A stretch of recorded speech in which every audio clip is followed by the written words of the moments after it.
December and April. Thank you. I'm really pleased today. We have a great set of presenters. It's a real treat to have Christopher Roos and John Galvan and Chris Toya all presenting today. And I think this is a good example of kind of cutting across different employers or different places where we work. Christopher Roos is a professor of anthropology at Southern Methodist University, and he received his PhD and MA from University of Arizona. And his primary area of interest is in the human pyrogeography, geography of fire, and geoarchaeology. We're also lucky to have John Galvan from Jemez Pueblo, who is the tribal forester there, although he's served in a number of capacities, first lieutenant governor, and a number I'm sure he could mention for us, and he'll have a chance to give you a little bit more on his background. We also are lucky to have Chris Toya, who is the Jemez Historic Preservation Officer, but I know has a number of other very important roles, both within the Pueblo and other structures. So I really appreciate all three of you taking the time today. And I think with that, we'll turn it over to John, because I think it's appropriate for you to do a little bit more expansive welcome. Thank you, Dr. Evans. This time I wanted to gather everyone together to come in to join me for a prayer in our Toya language. You can remain seated or either stand, however you prefer it. Đến nơi ăn kêu sẽ bị tông tự và sẽ dễ sẽ sửa đầu ở mức kết tập bảo mà rồi tôi không nên quyết định cái nào đấy tao huy tập liệu yên nơi cái họ là thấy số bảo là hốt tụi mình lên cái tác của đầu tư mà rồi nó sẽ đạt mà nó sẽ là cũng mà gì mà thế cái kiến giờ sẽ giờ hưng tụi bảo kiến nào là mà gì cái đó cái cái ở bên cái sẽ thì tông ở huy mà đồ in mà cái đó cái cái số cái nó ở miếng ở bữa cái tao nó ta sẽ ở số cái nó ta sẽ cái đó tao we get dog it tole only no cuidado que qual all na que o que hancho que do e busa que do que homonto que ba que no ta o bolo on pai na que qual pet begina sai and no que na te na o na on pai na que han bolo o ta se chama to que han on ba que da bo o ba o que de tons e na we get dog it tole only no sha Hamish e no que no mo que qual bolo can take que na que na te na o na peixe bodes ainda mà tôm bà sản riêng tao thích ở cái này có là nó bây giờ nó đã tại operation nó sẽ tự quyết mình được mới quyết tự sẽ đã tự cái bà sản bơ lô cái tự lệ. No. Thank you everyone. Good afternoon again. My name is John Galvan. Thanks for joining me for this prayer of opening again. The practice we do our traditional Toya language, bringing all of us together as we come to this webinar. We come from all kinds of walks of life, different communities, represent different capacities in your. But I wanted to bring everyone to our ancestral homeland. So with that, just wanted to open up with one mind and one body that we have a good webinar this afternoon. Thank you. Thank you, John. Thank you, John. So I'm going to go ahead and share my screen here and say a little bit to provide some context about the research project and outcomes, to let Chris and John have the last word about what the project means at Jemez and for their surrounding ancestral lands. So I'm Chris. I am an archaeologist. And you'll see that that is kind of a framing point of entry for me, but it really does kind of a disservice to the breadth of work that we've done and the nature of the collaborations with Jemez.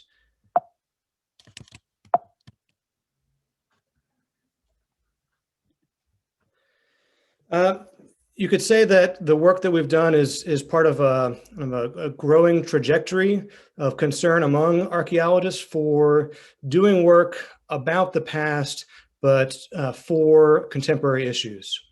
And these are just a few of the books over the last decade or so that have tried to do this in one way or another, which is not to say that I particularly endorse or not any of these books, just to indicate that I'm not the only one who's advocating for things like this.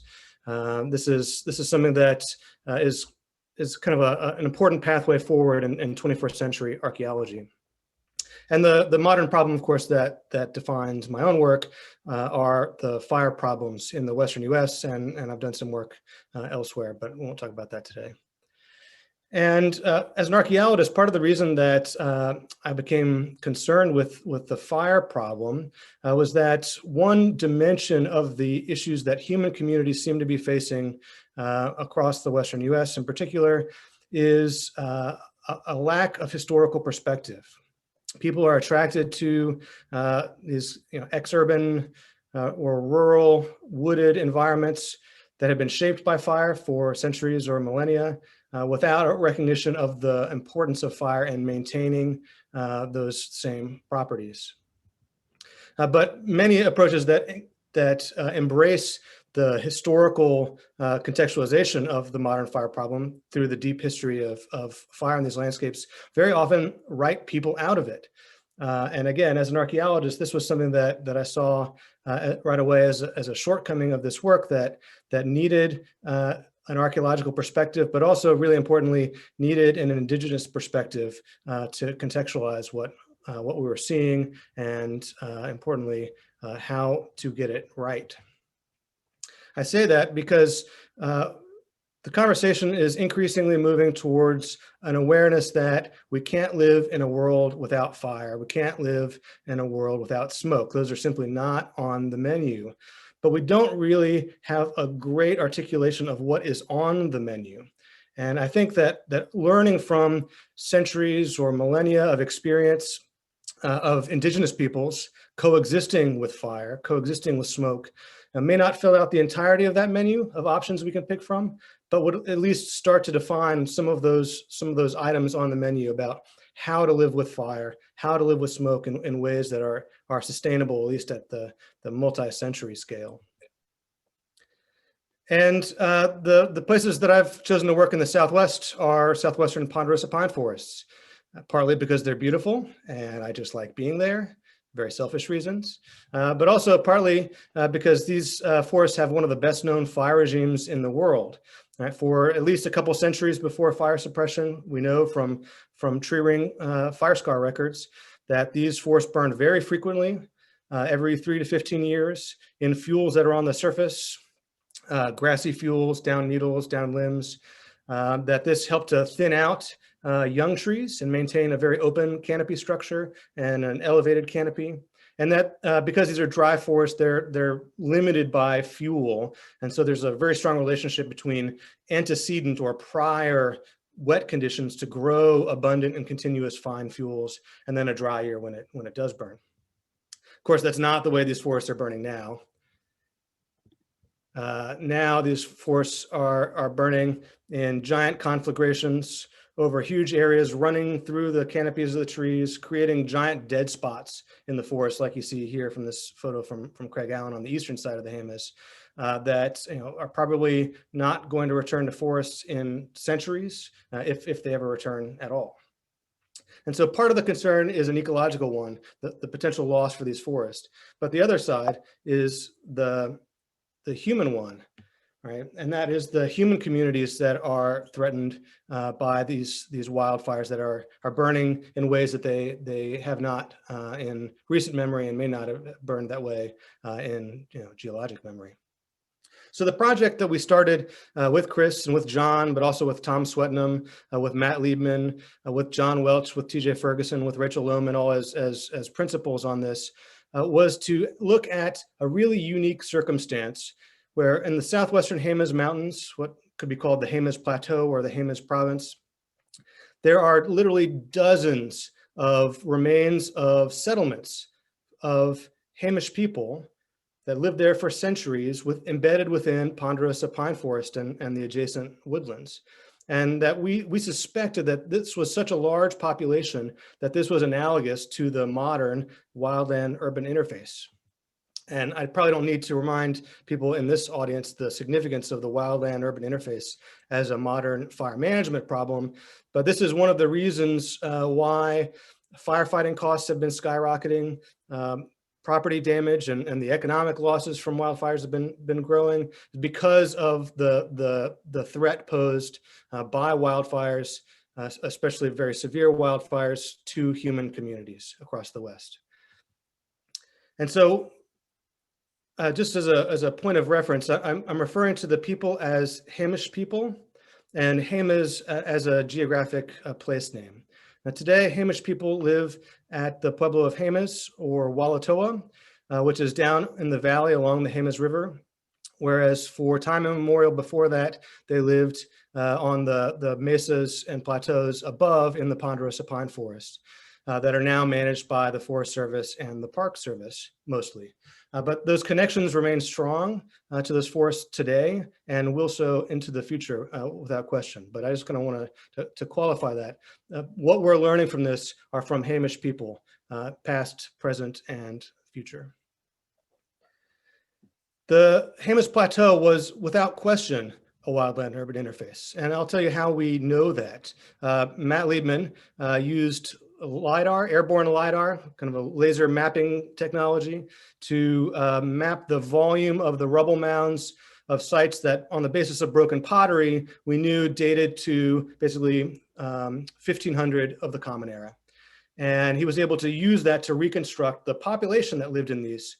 And so on a conservative end, about 5,000 people, up to 8,000 people at about 1,500.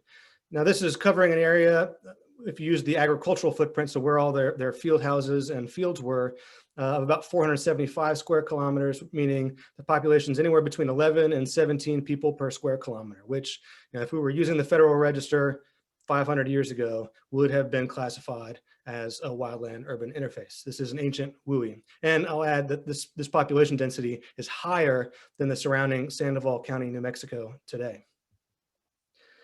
We approach this from a complex systems perspective, especially a perspective that has come to be known as coupled human and natural systems, where the human system in question here are the Hamish villages, the Hamish agricultural fields, their trails, their shrines, right? Those are all part of the human system. The natural system, including the things that are interacted with but are non-human, and another really important element for our purposes that interacts with both is fire and the fire regime. And here it's really important to note that humans and plants and animals interact with each other and influence subsequent behaviors and decision-making through feedbacks. And this is a really important part for kind of understanding the dynamics of this, some of which I can't go into today, but it's really shaping our thinking. But to see this requires a particular kind of research orientation. And so we chose a very diverse interdisciplinary team to work together to generate the kind of information that would allow us to describe in detail the processes related to fire and fuels, fire intensity, human decision-making from these landscapes.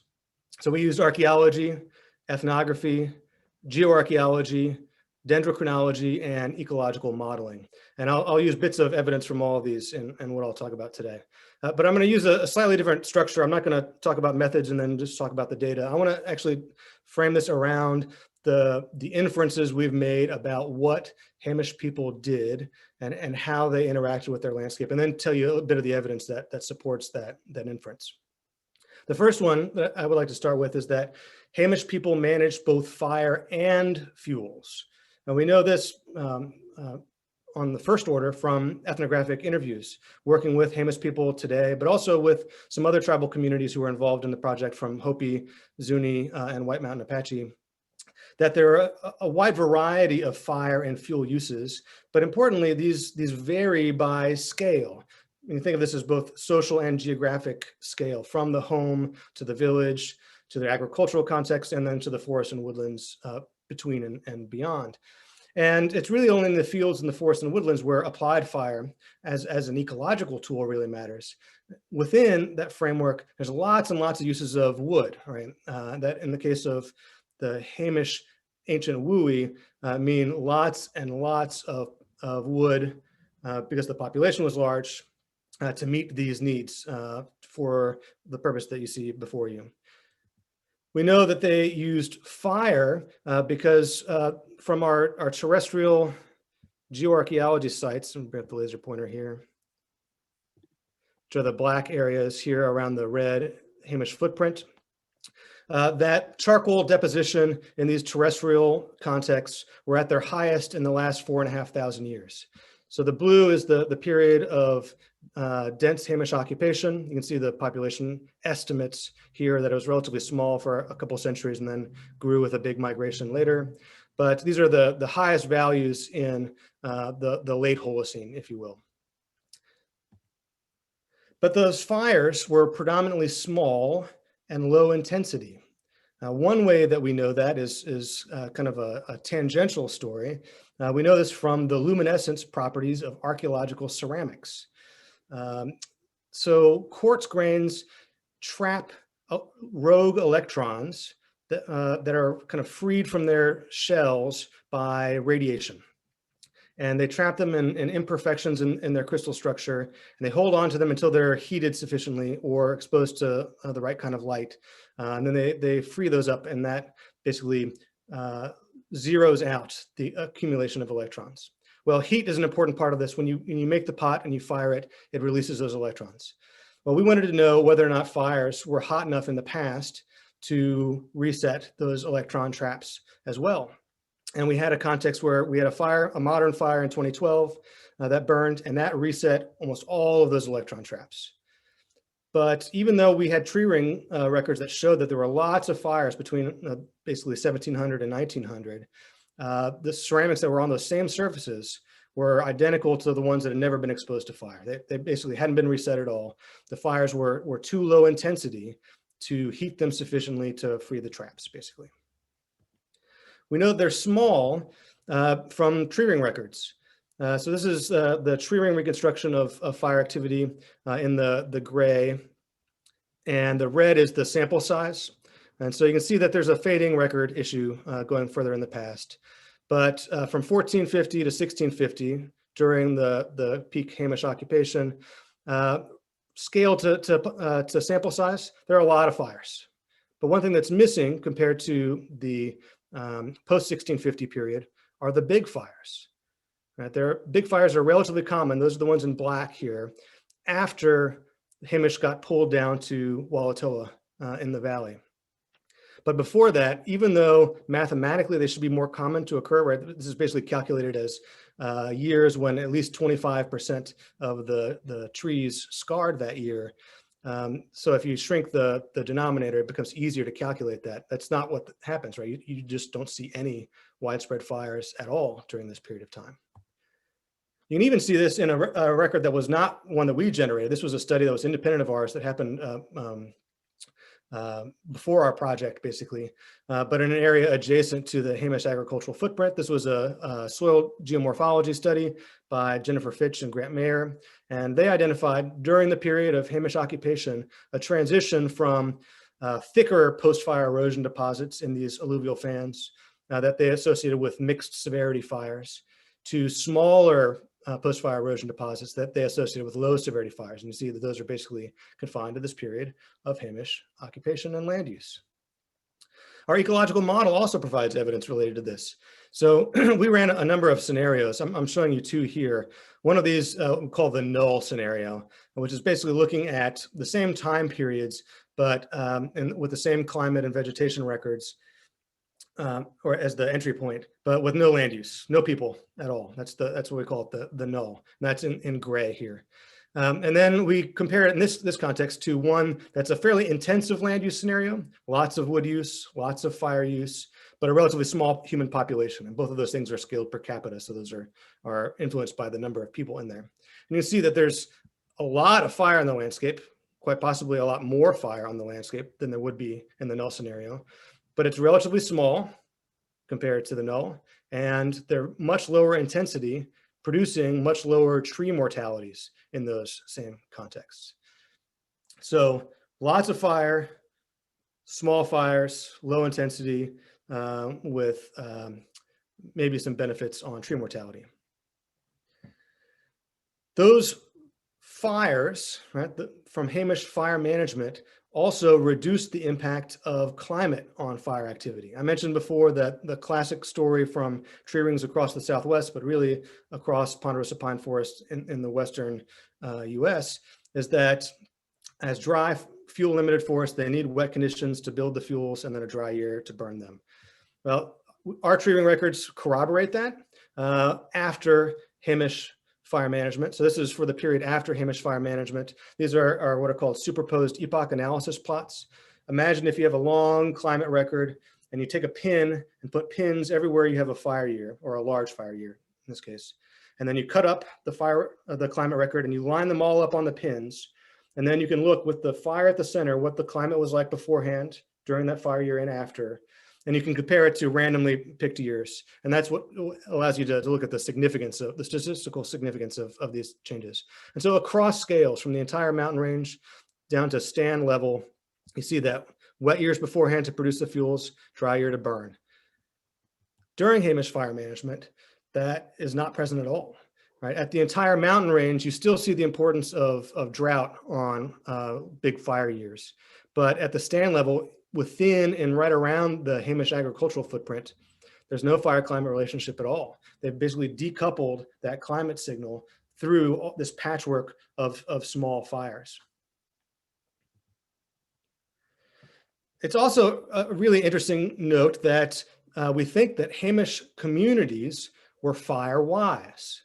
Now, we know this partly because we were trying to date the end of the occupation of some of these big villages to know when people moved off and when the population collapse that we knew happened, when it might have happened. And so around these big villages, we went and searched for all the old wood we could find. So Tom Swetnam and Josh Farella were hunting for old wood across these old villages. And none of the trees, none of the oldest trees out there, whether it's snags, logs, or living trees, dated during the occupation. Meaning for a football field, or up to 2 football fields in some cases, around these pueblos, there were no living trees around them. And with the hundreds to thousands of trampling feet around the village, this would have created very clear defensible space, as is kind of articulated in the classic Firewise model. But remember also, these villages are at about 7,500 feet elevation. And with all those different fuel wood uses that we mentioned earlier from the ethnography, they would have had great requirements for wood. And if you've ever tried to chop down a tree with a stone axe, you probably know how much it hurts, right? It's literally bone rattling. But younger, smaller diameter, thinner trees, those are easier to cut down than bigger trees. And so we would kind of expect that those fuel wood needs would probably have thinned out the forest around it once you actually got past that kind of defensible space buffer zone and created a setting much like this, right, where the forests were most open as they were closest to the village, and however dense they actually got, and we've got suspicions they weren't overly dense, but they may have been less affected by that further and further away from the villages. What I think might be the most important lesson, though, when we think about that menu of options, is the lesson that Hamish offers about the cultural valuation of fire. This is a quote from one of our research partners at Hamish, Paul Toya, where he described fire as adding richness to the land. And one of the things that we really struggle with in 20th and 21st century Western cultures is finding a positive cultural value for fire and smoke. It's kind of outside the can. We can see it as hazard. We can see it as danger, but we can't see the value that it has there.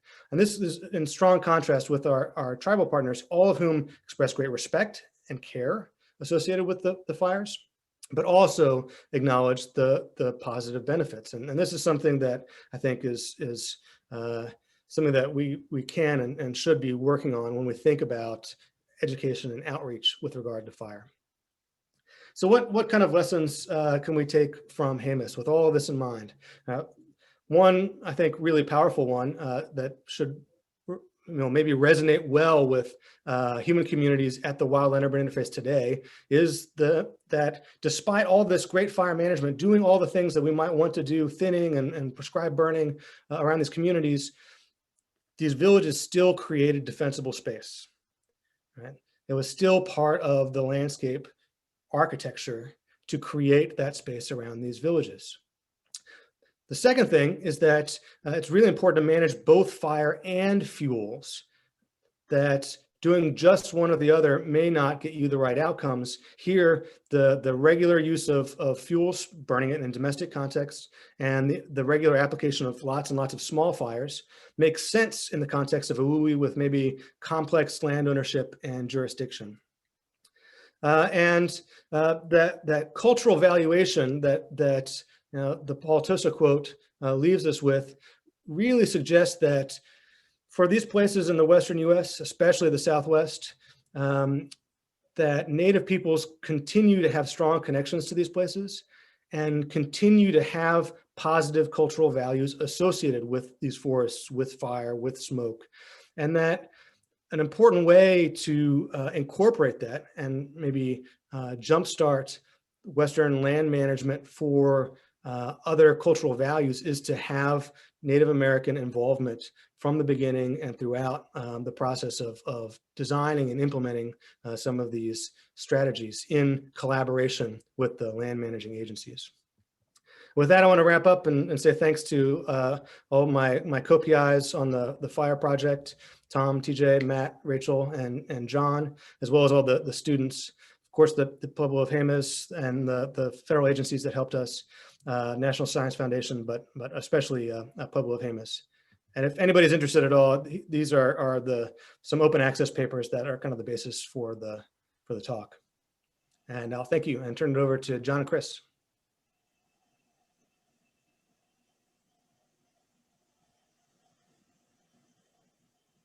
Camera. Good afternoon, everyone. My name is Christopher Toya, and I'd like to start my little presentation with a small prayer. With the only given or dating wheating like where we are with Qualahum Ginoy, Hakum the Noy, or Matt the Quahi long behind of a Matt the Quahi long Mahadabu, or we get doggy told all she only in the or Bawilla or Turkey. Quaka gion do ba do okay dog you do quaka he take you on mat to he loita do ba unda ito noto o kwe vi hovi moi no kita quaka he gila na hadia shu he pet pep na he pai ko no he bon kwe kwa he no sha on na pe kita he na kwa di kwe miso. Thank you, everyone. That was my small opening for this presentation in talking about the ancestral homelands, talking about our ancestors that left their footprint in the Jemez ancestral homelands today. What I like to do is give you a small brief presentation on the Jemez migration from the Four Corners region, talking about their travels here onto the Jemez landscape, the way of life, and then eventually Spanish contact, how we had to eventually move down into the present day village that we live in today, and then the way of life that we continue today learning from our ancestors. So the word Jemez is a word that was created by the Spanish for the name Hamish, the name we call ourselves by. We speak the Toya language, which we call Him. And, you know, our ancestors began a long and arduous journey south from the Four Corners region. And oral history tells us that the small groups of people first came to recon the landscape in search of the eagle. In our oral teachings, they tell us that our people were very down to earth and spiritual people as we are today, and that the eagle was the spirit guide that will help our people to show us where to go and where to live. And these small groups of Hamish people will mark the way for others that will follow eventually. So the Hamish, our ancestors, wandered through mountain ranges, open meadows, mountain valleys, and deep open canyons, until they reached the northern end of the Nacimiento mountain range, which we call the San Pedro Wilderness area today. The place our Hamish ancestors called Shanapé, meaning that this was the mountain that they had reached. And once they had reached Shanapé, they separated. Some went south and some went east in the vast mountain landscape until they finally reached the point where they could see the eagle. Our people had finally reached the mountain that had the eagle on it on the south slope of Wavima, a mountain that our ancestors had given the name to, which is Redondo Peak today. And we are very fortunate to have our traditions and customs all rooted with our migration stories and with the way of life that our ancestors had established. And once they had reached this fertile and rich landscape with year-round running rivers and springs, agricultural lands and places to procure small game and big game, medicinal plants and natural foods, they strategically built villages and agricultural fields. But the key here that we learned from the science is that that just didn't happen. When our ancestors came to this landscape here, their new home, they used fire. They used fire to clear the vegetation that was there, burning the fuels and the grasses to make way for the villages that will eventually be built, and those agricultural fields that will be used to plant corn, beans, and squash, and those procurement areas to harvest the animals and the medicinal plants. But most importantly, they established those places of worships on the mountain peaks and places that our ancestors will have that connection with the spiritual world. And so that way of life in the high ponderosa pine forest was the way of our ancestors. And this happened for approximately 500 years or more. This way of life that they established at that time frame is very important. And then as more and more of our people migrated down into this area here, which is our homeland, more and more villages were coming up, being built by our people. Some of the names of the villages that were established or built are Okinteleji, Noni Shagi, Unshagi, Tuvakwa, Amushinkwa, Seishukwa. And these names are but a few. Hamish people like to brag that our ancestors built more than 40 villages that were more than 500 rooms.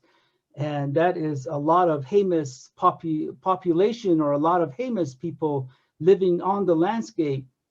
And we also learned that, this was a vast ponderosa pine forest that they were occupying in the area of 154 square miles.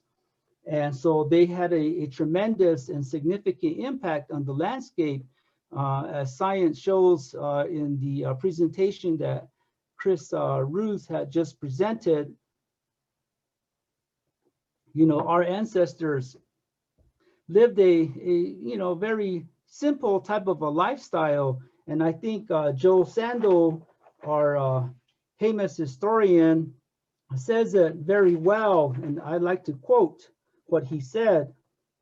And so he says that Hamish people, they came face to face with nature, but did not exploit her. They became a part of the ecological balance. Instead of abusing and destroying it, they accepted the terms of their environment and becoming a part of the land, utilizing what the land had to offer without changing it. And so the land use practices that were followed by our ancestors harvested the wood, and then they would use the fire to clear agricultural areas. And, you know, many times they would also purposely set an area on fire, small areas to get better medicinal plants. And so this lifestyle, as we see today in the scientific record, was a way that they had sustained their homeland. And their homeland, as it qualifies today, is a WUI. It's a wild urban interface.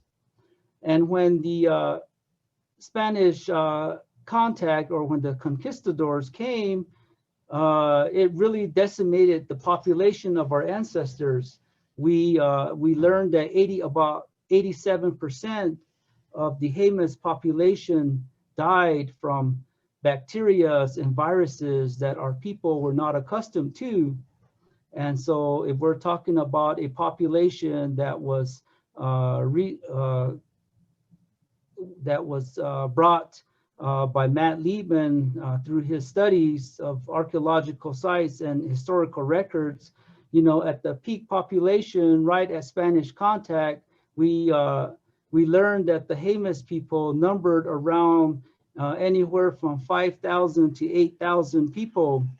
And when the Spanish came, you know, the population was decreased by 87%. And so that's a great loss for our people.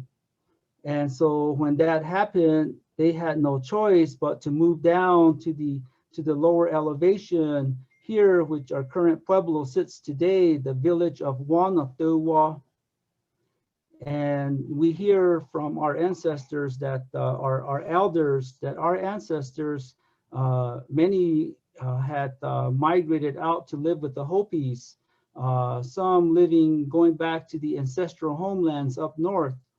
But when they eventually came home, they found the new village of Toya down here, down below at the Hamish River Valley, a big change, a big ecological change from the high country of the ponderosa pine forest to the juniper savanna areas. But the way of life that our people practiced was very similar in that, you know, they still use fire to clear the land, to clear the agricultural fields, and, you know, harvesting the wood for architectural use, for ceremonies, for pilgrimages, and so forth. So, you know, this is a way of life that our ancestors practiced, and it's something that we still use today. Fire, small patchy fires for clearing our agricultural fields. And when this ethnographic study that we had done, you know, we found from our elders that, you know, as Paul Tosa, our Hamish elder, stated, the fire, it adds richness to the land. It clears up the old growth and brings new life onto the landscape. And I think we are very fortunate today to have this fire project done in the past here in our Hamish ancestral homelands. And we have a proposal to do a second phase. This data that we have collected is very useful today and moving forward into the future, in that we have somewhat of a complete picture of the way of life that our ancestors had followed on the land use practice in the high elevations and eventually down here in the Hamish River Valley. You know, we use this data currently to teach anyone that wants to listen, targeting our youth, our future Hamish people, and our people, whether they be adults. You know, it's good information that we have. It's information that we can learn from, information that the federal agencies can use to help them, guide them for their plans in land use management. Thank you.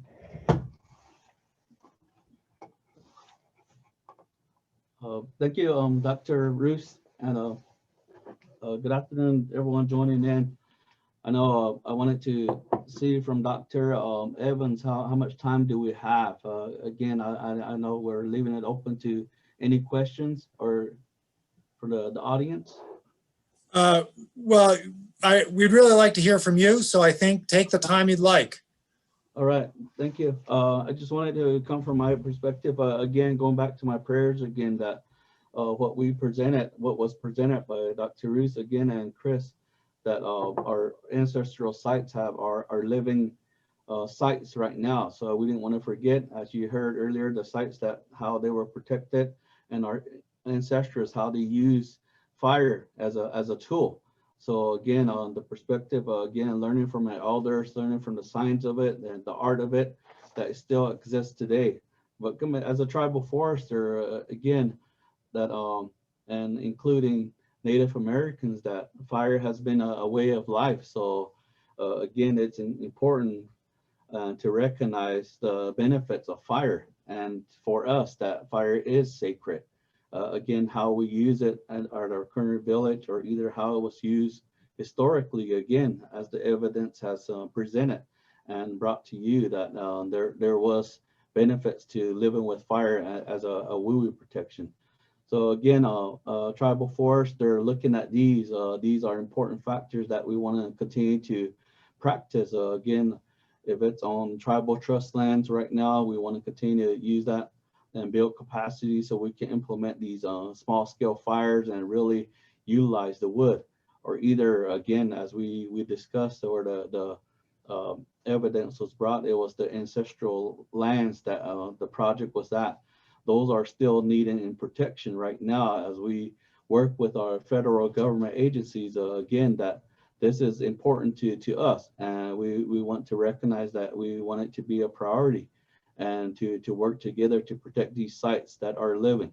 Again, we make those connections again in our ways, through prayers, as you heard, through pilgrimages that we continue to go out there and see these sites, that make sure they're intact and make sure they're living.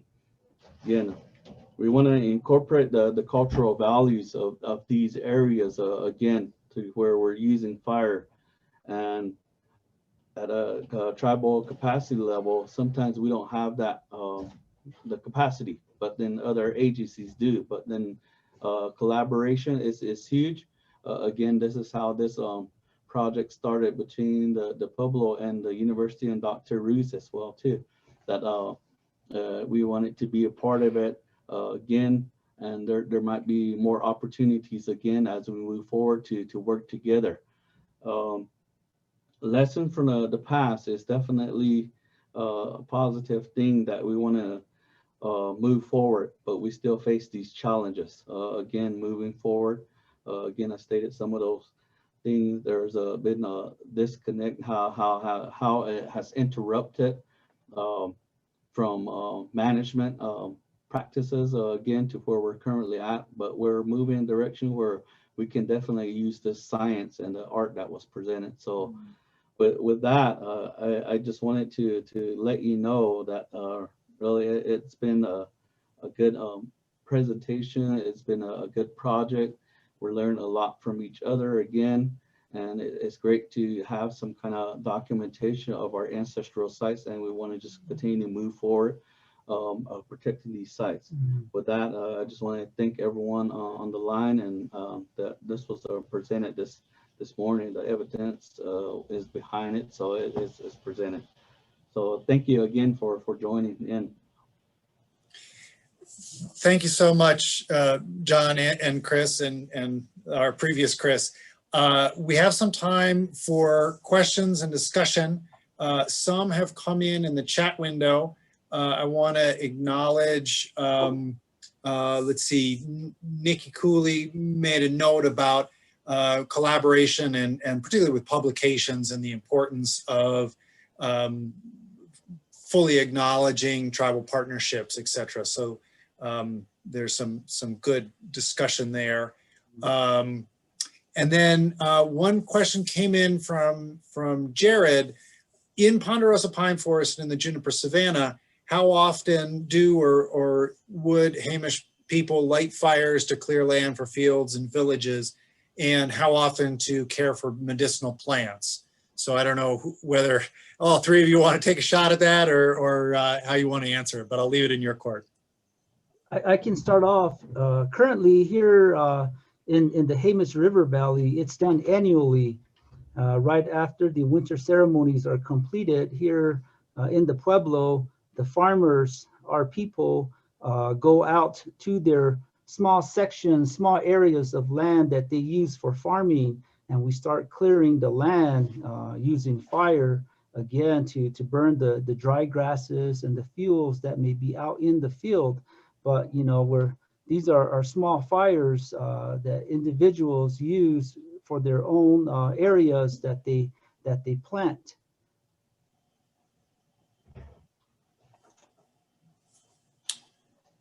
Dr. Roos? Oh, I thought that you might want to say something, John.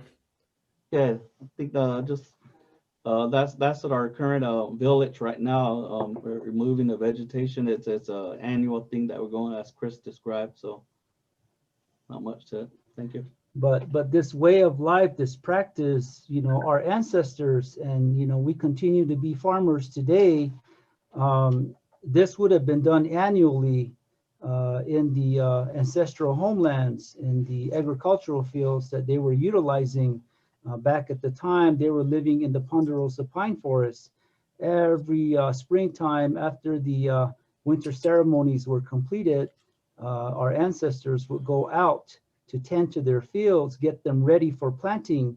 And so the small patchy fires would have happened at springtime to get ready for planting season. Yeah, from the paleoecology, it's a little tricky to say for sure, especially since the tree rings would be the best line of evidence for this, and that's a diminishing record as we go back in time. But I suspect that in addition to the annual agricultural burning, that there were fires happening every year up there, and that fire and smoke would have just been as commonplace as bird song. Well, and that I think connects into another question came in from Rowena about how Hamish people currently work with local authorities and the public around cultural burning and prescribed fire in the forest and smoke management, air quality, etc. I think I can respond to that. Right now, we have good relationship with our adjacent federal agencies. Again, we're getting information as to when fire will be happening or prescribed burns will be happening. So in that case, we'll inform our tribal members that get ready to suck up some smoke, that this is happening. But for this reason, again, we're educating our tribal members. So there's been some good collaboration. Again, that's why it's ancestral lands, they're respectful, but we like to get more to where we can build capacity to us doing our own smaller scale as the evidence have presented, to where we can manage our sites again, that will protect those sites again, and start removing in smaller patches and doing that throughout the entire ancestral landscape. And maybe John or Chris, do you want to expand a little bit on how Hamish community members currently, what I'm sure there's a range of opinions about fire, and I know some of the younger generation are currently involved in prescribed fire and other restoration work. So I guess I would just be curious to hear a little bit more about that kind of internal community conversation, and I guess I don't know how much of a concern wildfire is as a threat to people's homes in Jemez right now, but that's another aspect of it, I guess.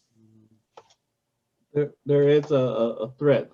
Currently, where our village is situated is along the Jemez River again. So as you've seen, we were outgrown and by non-native species. So there's that risk of the WUI by having out of control bosky fire, salt cedar, again, all the exotic species. So again, as part of our outreach to our tribal members, we're letting them know to be careful, again, if they're going to be doing agricultural burning, that it doesn't reach the bosky. We're currently treating the bosque as we're going along. It's a long-term management. We're going back in and coming back through it again to retreat the resprouts. But it's important from our forestry program and having the crew that are working out there to spread the word out by word of mouth, or either through our internal communications, to have that education of why fire is important. And as we stated, fire is a part of way of Native Americans, and it's fire is sacred, so we have to treat it the right way. So useful tool as we can use it wherever we need to, but in the right parameters. Again, so how we're working that out. Exactly. And then every spring or so, we have a fire class, usually presented by our Natural Resources Department.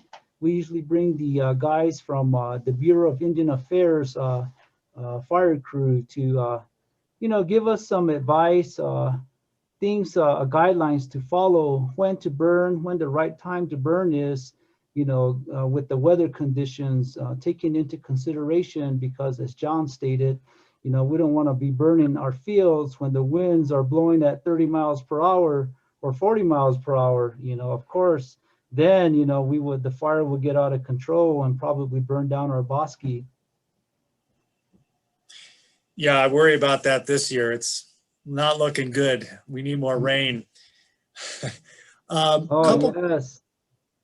One thing as Native people is that, our spirituality, we strongly believe in our ancestors, our way of life, praying for rain, for moisture, for living in harmony with our fellow human beings, the animals, and Mother Earth.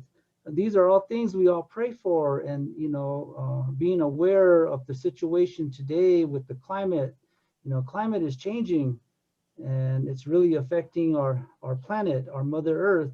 And I think all people across the board need to really recognize that. And we have one Mother Earth, and as human beings, we're all brothers and sisters, no matter what race a person may be or what background a person may come from. We want to protect and preserve our mother so that future generations of the human race can enjoy living here on the surface of the earth. Yeah, I think that's a really important connection. And one element of that you mentioned was the animals, and there have been a couple of questions about fire and wildlife management around Jemez. So maybe I'll just open it up that way and see if you, Chris or John, want to comment on wildlife management.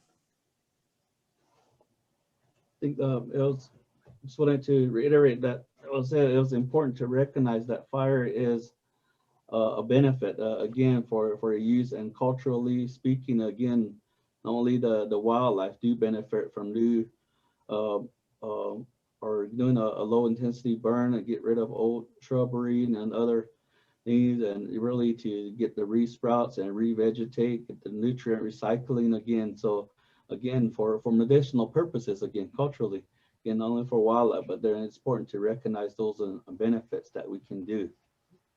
Yes, and as John Galvan stated earlier, we're limited in a sense that many of the lands that were once under the care and management of the Hamish people is now under the management of the federal agencies, the U.S. Forest Service, the National Park Service, or much of it is under private hands today.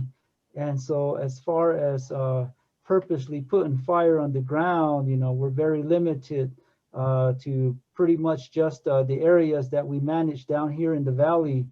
Of course, we have the Bureau of Indian Affairs and the fire department of the agency that come and aid and help us, but we have to do it in collaboration with the U.S. Forest Service. And with the conditions that exist today, the dry forest, just the accumulation of fuels that have been growing since fire suppression, you know, there's many things to take into consideration. You know, we just can't go out there and put fire on the ground, you know, because the fire today burns hot and it'll kill everything.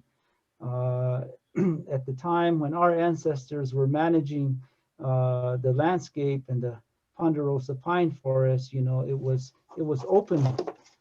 You had tree stands anywhere from maybe 40 to 60 feet apart. Many of the archaeological sites and agricultural features that you find today in the ponderosa pine forest are right in the canopy of just stands and stands of ponderosa trees, or they're right there in the crowded with shrub oak, and many times they're hard to find. And then you wonder, and when I take my girls out there or school children out to the ancestral homelands, I tell them that this was used for agriculture, and they wonder, says, how did they plant here? There's so many trees. How can the sunlight get to the plants? So it's all comes down to education today, and you know, we're very fortunate with this project that we have going with the different professionals, each with their own specialty, collecting the different scientific data.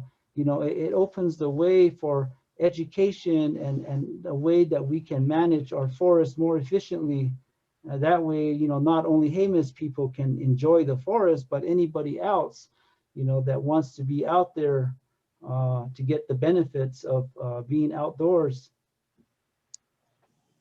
I might add, with respect to fire and wildlife, that there is some paleoecological information about that at the very beginning, associated with the earliest Hamish migration into the area, that when there's an increase in fire, there's evidence for increases in grasses, and there's increases in biomarkers that large herbivores, deer, maybe even elk, were much more abundant than they are today, or that they were later even.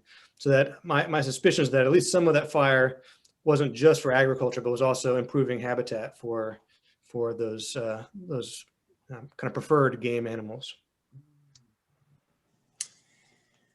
Thank you. We're right at the sort of the end of the hour here, and we should probably wind it up. I don't know, John or Chris, do you want to say anything in closing? I want to thank all three of you for presenting. I think we got a lot of great comments in the chat. People seem to really enjoy it.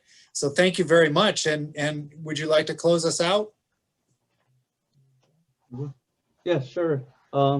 Thank you everyone for joining our webinar this afternoon. Again, in our current situation out there with COVID, again, I just want to wish everyone a safe and healthy lives as we move forward. Again, everyone's moving back into your positions, or either being safe out there, just what was presented.